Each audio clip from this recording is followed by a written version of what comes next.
అడవిని తలపించేలా అయిపోతే మీరు 36 కోట్లు టెండర్లు ఇచ్చి మరీ ఆ ముళ్ళ కంపలంతా కూడా తొలగిస్తూ ఉన్నారు. సో అదంతా క్లియర్ అయిందండి. ఎన్ని రోజులు బట్టే అవకాశం ఉంటుంది ఇంకా? అండి గత మంత్ 8వ తేదీ యాక్చువల్గా స్టార్ట్ చేసాము. ఈ మంత్ 8వ తేదీ కాపాలని టార్గెట్ చేసాం. అనుకున్న విధంగానే పాపం వాళ్ళు చేశారు. అయితే 31 తేదీ వచ్చిన ఫ్లడ్ వల్ల అంటే మొత్తం సిటీ అంతా వచ్చింది. వర్షాల వల్ల యాక్చువల్గా దాన్ని ఆపి అక్కడ ఉన్న ప్రొక్లైన్లోనే యాక్చువల్గా ఈ సిటీలో ఈ కెనాల్స్ తీయడానికి డైవర్ట్ చేసాం. ఎందుకంటే ఇక్కడ అవసరం కాబట్టి, ఎమర్జెన్సీ కాబట్టి డైవర్ట్ చేసాం. అందువల్ల అక్కడ పనులు ఆగిపోయినాయి.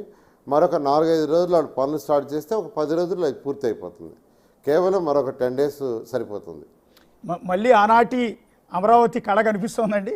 ఎందుకంటే అప్పుడు ఒక్క ముళ్ళకంప ఆ 33,000 ఎకరాల్లో ఎక్కడ చూద్దామన్నా చిన్న ముళ్ళకంప కానీ ఒక ఇది కానీ ఏమీ కనిపించాలి. అలాంటిది ఇప్పుడు పైన డ్రోన్ విజువల్స్ షూట్ చేసినా కూడా మొత్తం అడవి మాదిరిగానే కనిపిస్తుంది. ఇది రాజధాని అంటే నమ్మే పరిస్థితి కూడా లేనట్టుగా. ముఖ్యమంత్రి గారు అయితే ముళ్ళ కంపలను తొలగించేసి చదును కూడా చేయమన్నాడండి. అది చదును కూడా చేయించడం జరుగుతుంది. అంటే మీరు గతంలో రిటర్నబుల్ ప్లాట్స్ ఇచ్చారండి.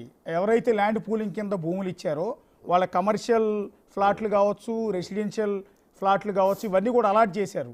పాపం ఈరోజు ఆ ఫ్లాట్ ఎవరికి ఎక్కడ ఇచ్చారో కూడా వాళ్ళు వచ్చి వెతుక్కున్నా కూడా కనిపించిన పరిస్థితి అడవి వల్ల.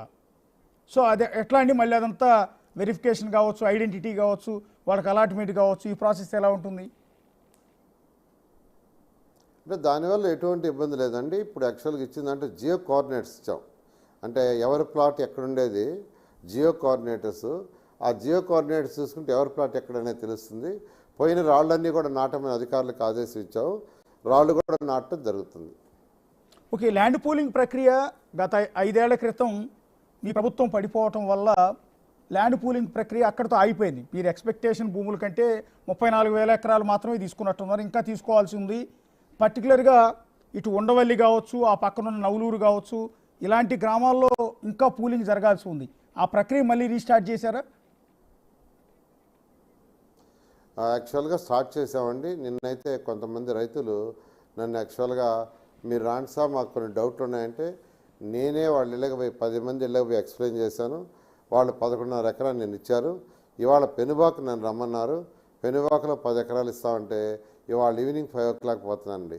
ఎవరు 1 సెంట్ ఇస్తానన్నా వాళ్ళకి ఏ డౌట్ ఉన్నా నేనే పోయి ఎక్స్ప్లెయిన్ చేయడానికి నిర్ణయించుకున్నాను. మీ తరఫున చెప్తున్నాను, రైతు సోదరులు మిగిలిన 3,500 ఎకరాలు సుమారుగా ఇవ్వాల్సి ఉంది. ఎవరికి ఏ డౌట్ ఉన్నా దాని మీద నేనే క్లారిఫై చేస్తాను. నేనే ల్యాండ్ పూలింగ్ కూడా తీసుకోవడానికి సిద్ధమయ్యాను. ఆ విధంగా ఇవాళ 5 గంటలకి ఒక విలేజ్కి పోతున్నానండి.